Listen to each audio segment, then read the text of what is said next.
What is going on, Jet fans? Matt O'Leary back with another video. Today we are recapping training camp practice from Monday, July 29th. By the way, I will be in attendance for tomorrow, Tuesday, July 30th. So if you are going, make sure to say hello. Looking forward to seeing some Jet fans out there and watching practice. And honestly, hopefully a much better day for the New York Jets offense, because it was a bad day for the Jets offense. They just looked out of sync. It was very hard for them to get on the same page. And really a big part of that was Joe Tippmann. Unfortunately, he really struggled with his snaps today. Not good at all. There were like 6 pretty rough looking snaps. And unfortunately, that was an issue for him last year in training camp and a little bit into the regular season. Now, my concern level isn't crazy high yet. I'm not going to sugarcoat it. It's not good. I'm not happy that Joe Tippmann wasn't having a great day. And I think his snapping the football was honestly the biggest thing that he had to work on. But for the New York Jets, I would imagine, are going to play a lot of shotgun with Aaron Rodgers coming off the injury this past year. And that's just kind of how he operates his offense. But not great, really something that he needs to work on and did work on. Robert Saleh said something is clearly wrong, but he thinks he'll be okay. It seemed like there's been a lot of high snaps for Joe throughout the course of the he's got to work on it. There's clearly something going on.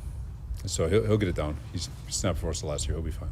I thought it was a little bit of a snappy response from Robert Saleh. It was the first question because, well, it was again pretty obvious that was one of the things that was holding the Jets back today. Again, offensively, I just did not think that they were very good. They struggled to move the ball. Again, out of sync is the best way that I could describe it from reports and videos that I saw.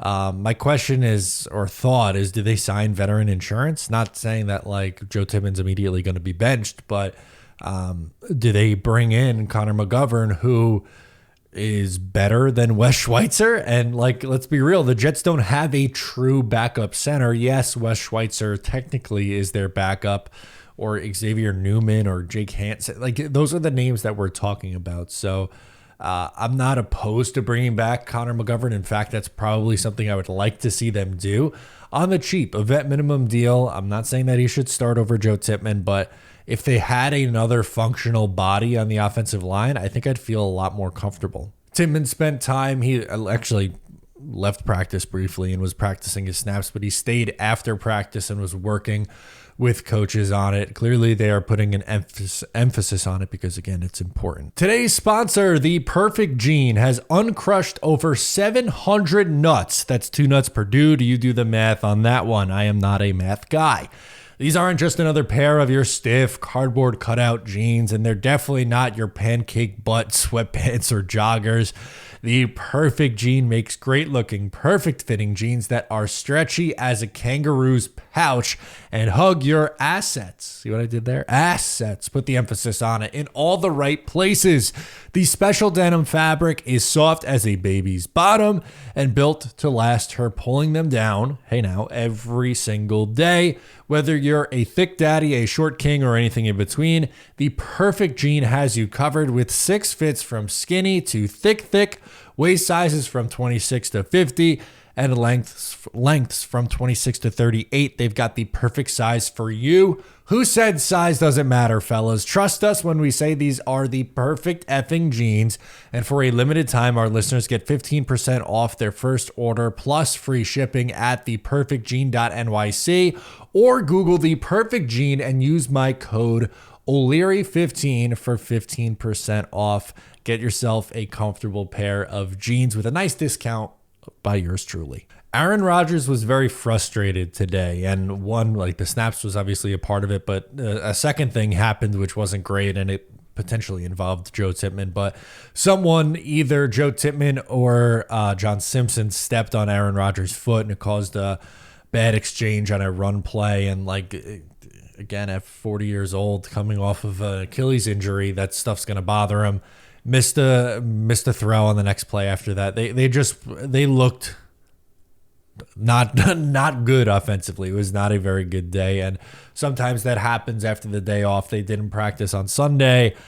So this was their first day back. It was also the first padded practice. So again, it's not written in stone like, oh my God, the Jets, the offense they're horrible. They're done in for. No, it was just today was a frustrating day.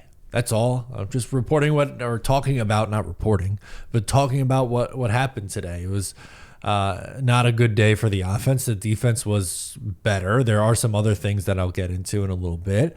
Unfortunately, staying on the, I guess, more negative side, Aaron Rodgers threw his first pick of training camp.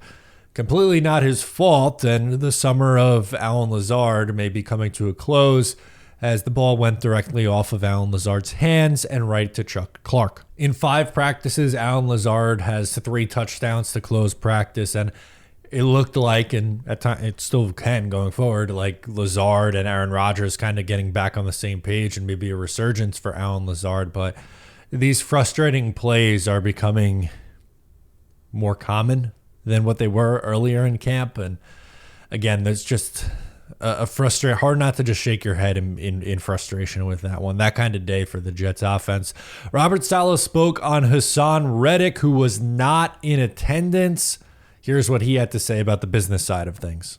Today, if I'm not mistaken, per the CBA, like he's now subject to an addition, aside from what you guys can fine him daily for missing, he's subject to an additional fine. I believe that's correct. So it is, you guys can choose whether to do it or not. Will you fine him that? I think it's like $300,000. I don't know the answer to the choice part, but I know that he's subject to a fine.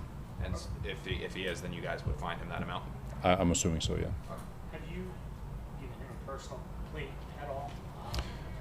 Joe's handling, talking with the agent.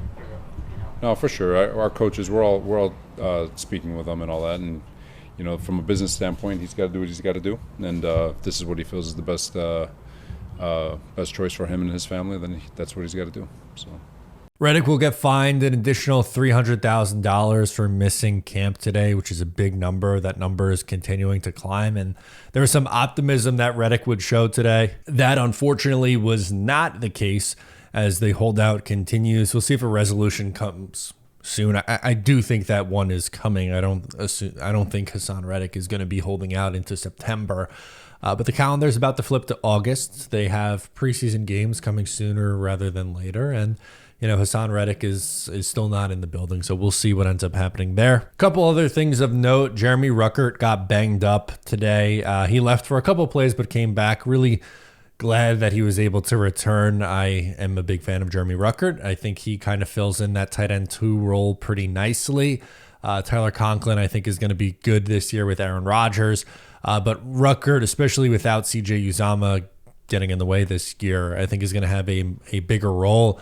And depending on what they want to do with Nick Bawden, I think there's a chance that he ends up just being a cut candidate. I think Jeremy Ruckert could play that H-back role if they want to save the roster spot. That's something I've talked about them doing and something I'd be in favor of them doing with Jeremy Ruckert. But again, moral of the story, I think going into his 3rd year, there's a little bit more expectation this season and want him to remain healthy so we can meet that. And the next thing, and potentially final thing here, is Braylon Allen's first day in pads was really showing off. His tackle breaking ability is impressive. He has good vision as well. I think it's becoming obvious that he's going to be RB2. And from the moment he was drafted, I've kind of assumed that's how it was going to play out. Yeah, there's kind of a pseudo competition between Izzy Abanikanda, Tariq Cohen, and you also have Isaiah Davis too. But Allen is kind of the high profile guy of that bunch. And I think his run style is going to fit in really nice with the Jets' plan offensively this year. So I can't wait to watch him tomorrow and the rest of the New York Jets tomorrow. As I mentioned, I will be at training camp, so make sure to come say hello. I'll be hanging out with Richie from Jets Media.